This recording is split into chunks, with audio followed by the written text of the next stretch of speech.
안녕하십니까. 오늘은 창세기 29장을 통해서 심는 대로 거둡니다 라는 주제로 함께 말씀을 나누도록 하겠습니다. 오늘 본문 말씀은 야곱이 형 에서의 낯을 피해서 삼촌 라반 집에 피신해 가서 사는 얘기입니다. 야곱이라는 얘기는 아시는 것과 같이 속이는 자의 그런 뜻입니다. 야곱이 장자권의 축복을 사모하여서 아버지를 속이고 형의 그 장자권의 축복을 가로채는 그런 실수를 하게 되지요. 아무리 하나님의 장자권에 대한 축복을 사모했어도 그 과정에 있어서만큼도 올바라야 된다는 것입니다. 또한 하나님은 심는 대로 거두게 하신다는 사실을 기억해야 할 것입니다. 야곱은 하나님의 약속을 신뢰하지 못하고 죄를 심었습니다. 그래서 그 열매를 자신이 오늘 본문 말씀을 통해서 거두게 되지요.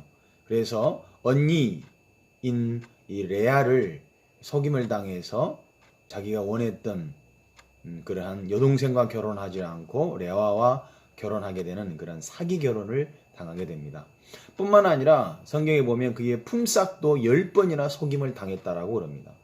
중요한 것은 하나님은 그러한 가운데 있어서도 당신의 백성들을 훈련시키고 나가신다는 것이죠. 공의의 하나님은 우리가 선한 것을 심었을 때에 선한 것을 거두게 하시지만 또한 악한 것을 심었을 때에도 악한 것을 거두게 하신다는 것이죠. 하나님은 이러한 모든 훈련의 가운데 과정 가운데 우리를 훈련하신다는 것을 그분의 선하신 뜻을 또한 이루어 가야 된다는 사실을 우리가 기억해야 할 것입니다. 그래서 우리의 주위에 있는 모든 사람들은 다 우리를 훈련시키는 사람과 같습니다. 어떤 사람들은 교활하고요, 적대적이고 거짓말도 하고 경쟁적입니다. 또한 인간적으로 약점이 가득한 사람들이 우리와 함께 서 있을 수 있습니다. 그래서 내가 그러한 상황 가운데 있음을 불평하기 이전에 있어서 이 상황 가운데 내가 또 무엇을 주위 사람들에게 심을 수 있을 것인가 라는 것을 항상 생각하는 것이 중요하겠지요. 내 주위에 있는 모든 사람들은 나를 훈련시키는 하나의 도구임을 기억하십시오.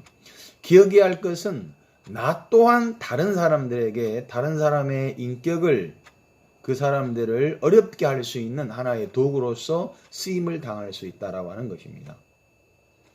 우리가 본문 말씀을 통해서 깨달아야 할 것은 변치 않는 하나님의 심고 거두심의 법칙이라는 겁니다.